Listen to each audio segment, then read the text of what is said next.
My name is Brianna Cole. I'm 32 and I work as a UI/UX designer in Portland.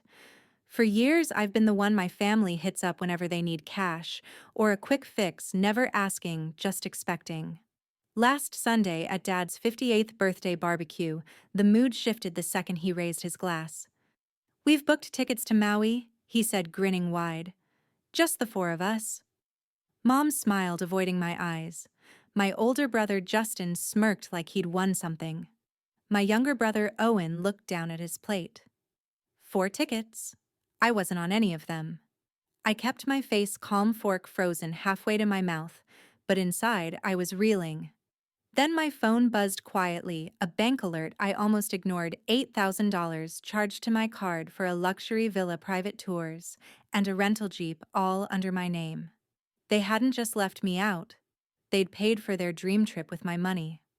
That night, I canceled every single expense tied to Maui, everything except their plane tickets. Before I tell you how they landed in paradise with nothing waiting, what city are you? Monday morning, I sat at my desk with coffee cooling beside me. The barbecue from yesterday still lingered in my head, but I pushed it aside and opened my banking app to check balances before starting work. What I saw made my stomach drop. Not the new charges, but the old ones stretching back years, each a reminder of how long I'd been their safety net. 2 springs ago, my older brother Justin called me up, voice full of excitement about opening a gourmet donut shop downtown. He needed startup cash for equipment and the first month's rent. I wired him $5,000 the same day, believing his promise to pay me back once sales picked up. The shop lasted 4 months. He never mentioned the money again, just posted photos of himself at food festivals with trays of fancy pastries. Mom had her habits too. Every few weeks, she'd invite me to join her at upscale brunch spots, ordering bottomless mimosas and avocado toast towers for her Instagram grid. When the check came, she'd slide it across the table with a sweet smile. "You've got this right." I always paid, watching her snap pictures and add captions about living her best life. The likes rolled in, but no thank you ever did. Dad played his part differently. Last fall, he decided the family needed a new SUV for weekend trips, but his credit was shot from old business loans. He put the lease in my name without a heads up, saying it was simpler that way. The dealership called me directly when he missed the first payment, tacking on late fees. I covered it to avoid collections, and he acted like it never happened. Even my younger brother Owen got in on it. At 17, he's glued to online gaming, racking up data on my home Wi-Fi plan. When the bill spiked last winter, Mom brushed it off. "He's just a kid. Let him have fun." I upgraded the package and ate the extra cost. Same with streaming accounts. He'd create profiles on my Netflix and Spotify, binge-watching shows while I footed the subscriptions. I kept quiet each time, telling myself it was what families do, help without keeping score. But scrolling through those transactions now, the pattern hit hard. Justin's failed business, Mom's social media flexes, Dad's vehicle, Owen's endless entertainment, all funded by me. No discussions, no gratitude, just assumptions I'd keep covering. Then an email notification popped up, one I hadn't noticed amid the bank history. It was a confirmation from a Maui resort addressed to Mom's account, but linked to my credit card details. Subject line: "Your luxury villa booking. 5 nights confirmed." I clicked through, heart racing, as pages loaded with photos of oceanfront property, private chef services, and sunset catamaran sails. The total matched what I'd glimpsed yesterday, but seeing it laid out, planned in secret, turned frustration into something sharper. Tuesday. My phone buzzed with another bank alert while I was mid-design mock-up. This one was different. A new Visa card I never applied for activated under my name, with an $8,000 limit already maxed out. I logged in immediately, scrolling through the transactions: a 5-night oceanfront villa at a Maui resort, a convertible Jeep rental for the week, private snorkeling excursions, and tickets to an exclusive luau with fire dancers and premium seating. The bookings were detailed down to welcome lays and a personal concierge. Every line item screamed luxury they couldn't afford on their own. I cross-checked the merchant emails, and there it was, confirmations rooted to Mom's address but pulling funds from the new card. They'd gone all out planning every detail without a single conversation with me. I dialed Justin first, figuring he'd be the most straightforward. He picked up on the third ring background noise suggesting he was at his donut shop's empty counter. "What's this $8,000 on a card I didn't open?" I asked, keeping my tone even. He chuckled low and dismissive. "Come on, you make good money. We needed it for the trip." No apology, no explanation about how they accessed my info, just that casual entitlement like it was a given. I pressed for details on the card application. "Dad handled the basics, Mom filled in the rest," he said, brushing it off. "It's not a big deal, we'll figure it out later." Then he shifted gears, excited about the villa's infinity pool and how Owen was pumped for the snorkeling. His excitement grated, especially knowing none of them had considered asking. Hanging up, I dove deeper into my inbox, searching for any trace of the application process. Buried in spam were approval notices from the credit company, my social security number listed plain as day. They'd used my details completely, forging ahead as if my credit was communal property. The realization settled heavy. This wasn't a favor gone wrong, it was deliberate. My boyfriend Blake texted around then, checking in after I'd mentioned the barbecue drama. I forwarded him screenshots of the charges. His response came quick. "That's way over the line. You don't owe them this." Reading his words steadied me a bit, a reminder I wasn't overreacting. I kept digging, pulling up the resort's direct portal with the booking reference from the emails. The itinerary unfolded: airport transfers, daily breakfast buffets, a helicopter tour over volcanoes. Each addition piled on, making the total feel even more invasive. Mom had selected premium upgrades, things like cabana rentals and spa credits, all charged without hesitation. Owen popped into my mind then, his quiet demeanor at the party. I wondered if he knew the full extent, but pushing that aside, I focused on the evidence stacking up. The card statements showed the application date from 2 months back, timed perfectly with their trip planning. They'd been scheming long before the announcement. By afternoon, my friend Peyton called, sensing something off from my short replies to her messages. I filled her in on the card and bookings. "That's identity stuff, Brianna. You have to shut it down," she said, her voice firm from years managing social crises online. I stared at the screen, the villa photos mocking me with turquoise water and white sand. They expected to land in paradise, fully set up on my dime. But as the anger built, a plan started forming. I'd report the cards, sure, but first I'd make sure their arrival matched the betrayal they'd handed me. Let them board the plane. Let them fly across the ocean expecting bliss. I'd handle the rest from here, ensuring nothing waited on the other end. Wednesday night, their flight details sat open on my second monitor while I wrapped up client revisions. I refreshed the airline tracker every few minutes, watching the departure time creep closer for Friday evening out of Portland International. Knowing they'd board soon, I shifted focus to the resort portal and started canceling one by one.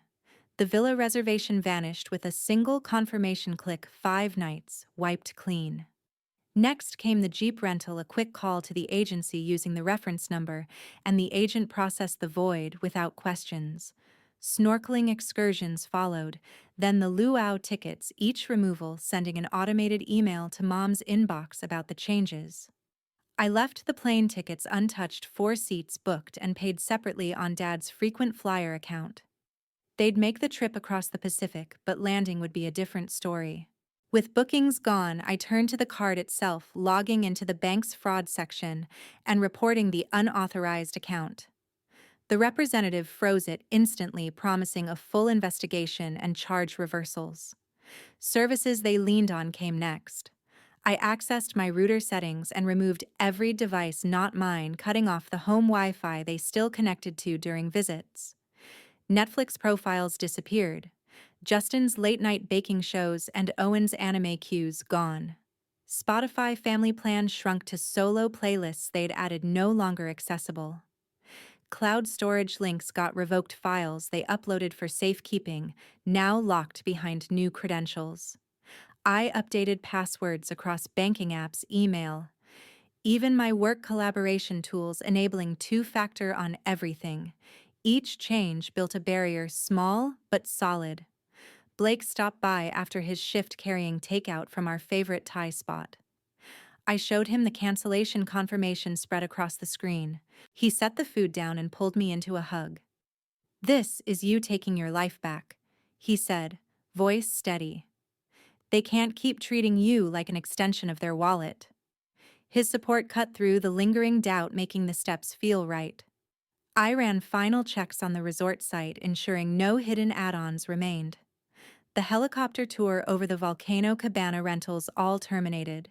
Airport transfer vouchers canceled too, leaving them to figure out ground transport on arrival. The card balance showed pending refunds, the $8,000 slowly unwinding. By midnight, every thread connecting my resources to their plans was severed. Flight status updated to on-time, passengers checked in. They'd wake tomorrow thinking everything was set, packing sunscreen and excitement. I closed the laptop, the screen going dark on a clean slate. Friday evening, the flight status flipped to airborne, and I knew they were halfway over the ocean. Peyton arrived at my apartment with her ring light and phone tripod, setting up in the living room for an Instagram Live. We tested the connection twice, ensuring the feed stayed stable before going public. I faced the camera, screenshots ready on my laptop screen behind me. This is what happened when my family booked a Maui trip using a card they opened in my name. I started voice calm. I scrolled through bank statements highlighting the villa and excursions now showing as refunded. Viewers poured in comments, scrolling fast with shock emojis and questions. Peyton monitored the chat from her phone, muting trolls and pinning supportive messages. "Keep going. The numbers are climbing," she whispered during a pause. I explained the plane tickets remained active, but every ground arrangement was gone. The live hit 10,000 viewers within minutes, clips already saving for later shares.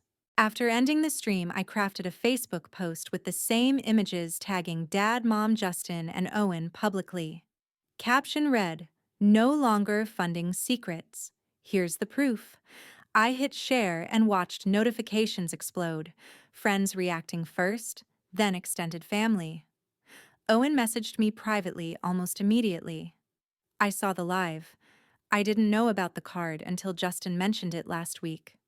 I'm sorry." His words surprised me, a crack in the united front they'd shown. I didn't reply yet, letting the public fallout build. Justin's response came as a story post, a rant calling me jealous and dramatic for airing family business online. He claimed the trip was a group gift and I'd overreacted. Comments under his story defended him, at first old high school friends piling on. But as my post gained traction, screenshots of his own failed donut shop loans surfaced in replies, shifting the narrative. Within an hour, Justin deleted his story entirely, going silent. My cousin on Mom's side commented on my post. "This doesn't sound right. Call me." Others followed, uncles and aunts liking the evidence and questioning the trip details in group chats I wasn't part of.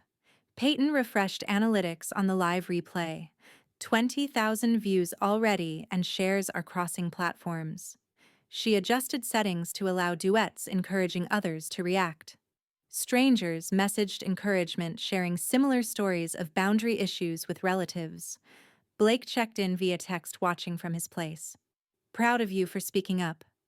Stay safe online." His note grounded me amid the growing buzz.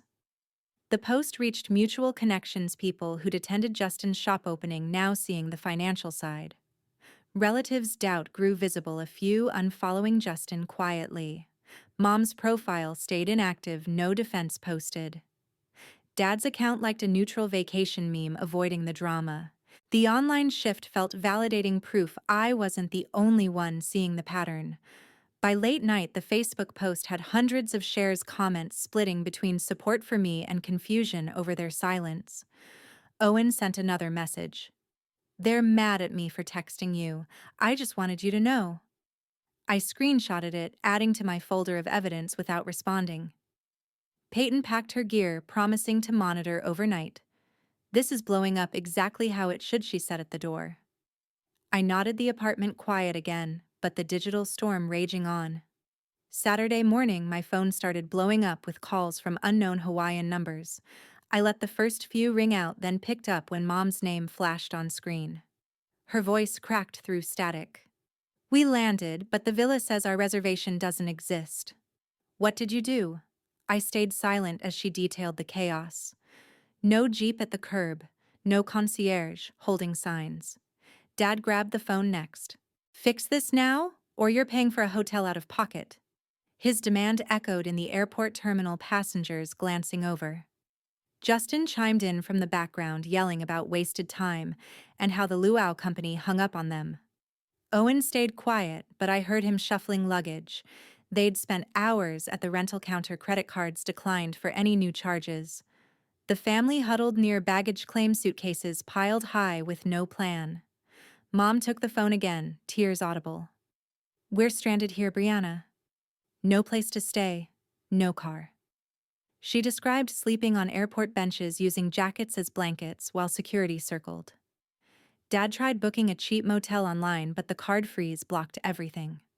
By afternoon, they'd bartered for a shuttle to a budget inn off the main strip, paying cash scraped from wallets. Justin complained non-stop about the room's size and lack of ocean view. Owen texted separately. "This is bad. They keep fighting." Flight alerts showed them rebooking a red-eye back Sunday night, cutting the trip short. I ignored group messages pleading for me to reverse cancellations. Blake advised blocking numbers temporarily for peace. Peyton sent screenshots of online comments turning against them. Strangers calling out entitlement. Monday dawn, their plane touched down in Portland.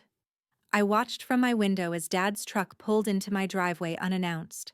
Doors slammed and footsteps pounded the porch. Mom knocked, first voice muffled through wood. "Open up, we need to talk about what you posted." Dad joined, fist heavier on the door. "You humiliated us in front of everyone. Delete it all." Justin shouted threats about lawyers and reputation damage. Owen hung back on the steps, head down. I kept the deadbolt locked, peering through the peephole at their flushed faces. Mom switched to bargaining. "Just give us the money back, and we'll forget this happened." Her plea turned to sobs when I didn't respond. Dad kicked the welcome mat aside, cursing under his breath. Neighbors' curtains twitched across the street. Justin paced the lawn phone out, recording. "See this? She's hiding after ruining our vacation." He live-streamed briefly before Peyton reported it from afar, getting the video pulled for harassment. The group lingered 20 minutes, voices escalating, then fading as they realized I wouldn't budge. Owen lingered last, tapping lightly. "I get why you did it. I'm sorry for going along." His message arrived seconds later, the same words typed out. I saved it without answering, the truck finally reversing out. Inside, the house stayed quiet. Blake arrived soon after with groceries, helping reset the alarm system they'd once had access to. Peyton called to confirm no new posts from them, the online storm dying down. The confrontation left Mark's scuff on the door, footprints in the grass, but the boundary held firm. 6 months later, I walked the Portland waterfront on a crisp fall afternoon, coffee in hand. The fallout had settled into real consequences for them, changes I learned through mutual contacts and public records. Justin's donut shop closed permanently, lease terminated for unpaid rent. Creditors took the equipment and he moved back with Mom and Dad jobless. Dad sold his truck to cover legal fees from the disputed card investigation. The bank ruled in my favor, reversing all charges and closing the account. He took a part-time gig stocking shelves at a hardware store, pride swallowed with each shift. Mom lost her annual performance bonus at the bank, flagged for policy violations tied to the application process. Owen dropped out of school for a month, grades tanking after the trip drama leaked to classmates. He returned quieter, avoiding group lunches. A letter arrived in my mailbox one Tuesday, handwritten on lined paper. Owen's note apologized again, explaining how he'd overheard plans but stayed silent out of fear. "I see now it was wrong," he wrote. "I'm trying to make better choices." I read it twice, then filed it away. Contact stayed zero, phone numbers blocked, socials unfollowed. Relatives split sides, some reaching out to check on me, others defending family loyalty. I kept responses short, focusing on my own routine. Work flourished with new clients' designs praised in industry forums. Blake and I planned a weekend getaway to the coast, no strings or expectations. Peyton grew her management business, crediting the viral story for connections. Life moved forward lighter without the constant drain. I started a newsletter called Boundaries Save Lives, sharing tips on financial independence and saying no. Subscribers hit 5,000 in weeks, messages pouring in from people cutting toxic ties. One reader wrote about reclaiming her credit after similar abuse, her success mirroring mine. Dad attempted one email asking for a loan to buy back the truck. I deleted it unread. Mom sent a birthday card with no return address inside a generic message about missing me. It went straight to recycling. Justin posted vague rants online about ungrateful siblings, but views stayed low. Owen enrolled in community college part-time, working evenings at a coffee chain. He didn't reach out again, respecting the silence. The family home looked worn from the street paint peeling, yard overgrown. Neighbors whispered about the quick sale signs that never appeared. My days filled with purpose runs along the river, dinners with friends who valued reciprocity. The newsletter expanded to a podcast, guests discussing self-respect in relationships. Listeners shared breakthroughs, boundaries drawn, peace found. Family isn't a blank check. Respect isn't optional. Setting limits freed me, and the proof lived in every calm morning. I'm free, and so can you.